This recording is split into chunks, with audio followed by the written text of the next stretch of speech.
আলাইকুম এভরিওয়ান, কেমন আছেন আপনারা সবাই? আশা করি সবাই ভালো আছেন।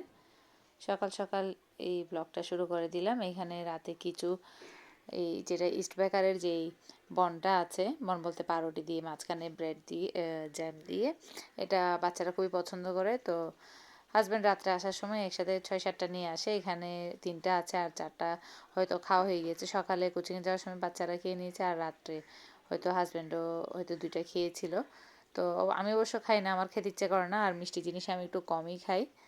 তো এইখানে আমি রাতে কিছু চালের গুঁড়ো ভিজিয়ে রেখেছিলাম ভাপা পিঠা তৈরি করার জন্য। তো এখন সকাল সকাল উঠে এটাকে আমি এভাবে চেলে নিব। এটাকে তো চেলে নিতে হয়। তো এখন বাচ্চারা এখনও ঘুম, ফজরের নামাজটা পড়েই আমি এই কাজে লেগে পড়েছি। আসলে ভাপা পিঠার কাজটা সকাল সকাল করলেই ভালো লাগে।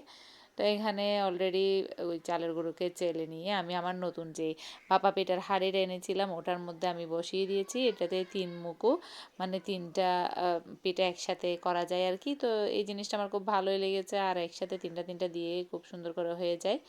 আর এখানে আগের রাতে আমি হাঁসের মাংস রান্না করে রেখেছিলাম নারকেল দিয়ে।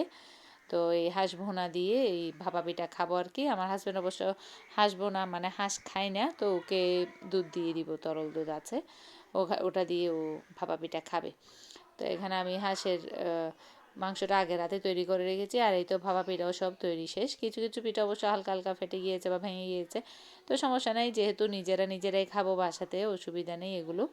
আর এই তো গ্রিলের হচ্ছে এই অবস্থা, গত ব্লগে দেখেছেন।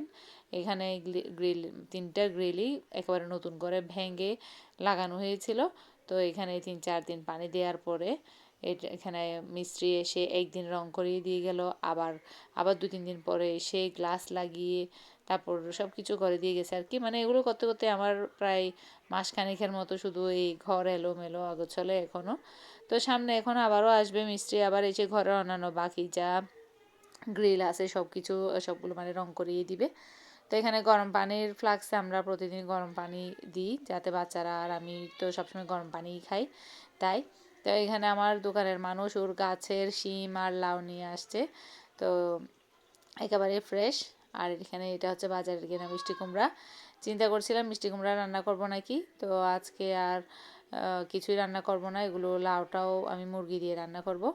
এখন সকালে ছোট ছেলে উঠে ওকে নাস্তা টাস্তা খাইয়ে দিয়ে ও আজকে স্কুলে যায়নি, একটু ঠান্ডা লেগে গেছে ওর। তো এখানে বাসাতেই ওকে মানে পরিয়ে নিচ্ছিলাম।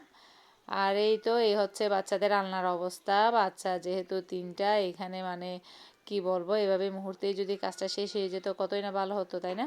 তো এখন এই রুমের ওদের সমস্ত কাপড় সব গুছিয়ে, শীতের কাপড় কিছু তুলে রেখে আবার কিছু বাইরে রাখছি, মানে যেহেতু পরা লাগবে, যেহেতু প্রতিদিন এখন তো শীত আছে।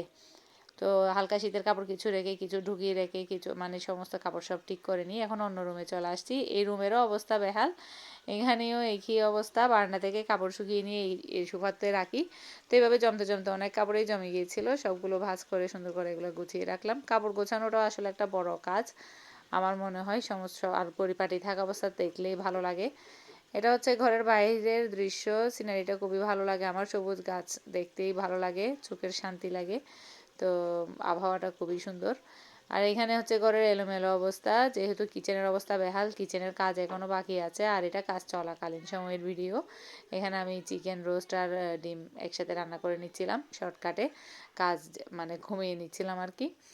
আর এখানে সন্ধ্যার পরে হাজব্যান্ড আজকে নাস্তায় কী খাবে এটা চিন্তা করে আবার পিৎজা নিয়ে আসছে। বাচ্চাদের কাছ থেকে জিজ্ঞেস করে তারা বলছে তারা পিৎজা খাবে, তো তাদের জন্য পিৎজা নিয়ে আসা হলো 2টি, ওদেরকে আমি সমান করে এখন কেটে এটা দিয়ে দিব। আর আমি যেহেতু জিলাপি পছন্দ করি, তো আমার জন্য নিয়ে আসছিল জিলাপি, চৌরঙ্গির জিলাপি। তো খুবই মজার, আমিও জিলাপি খেলাম, ছোট ছোট জিলাপি, ক্রিস্পি ছিল। আর বাচ্চাদেরকে দিলাম এখান থেকে পিৎজা। তো মোটামুটি ভালোই ছিল, খারাপ না, বনফুলের পিৎজা আর কি, ভালোই।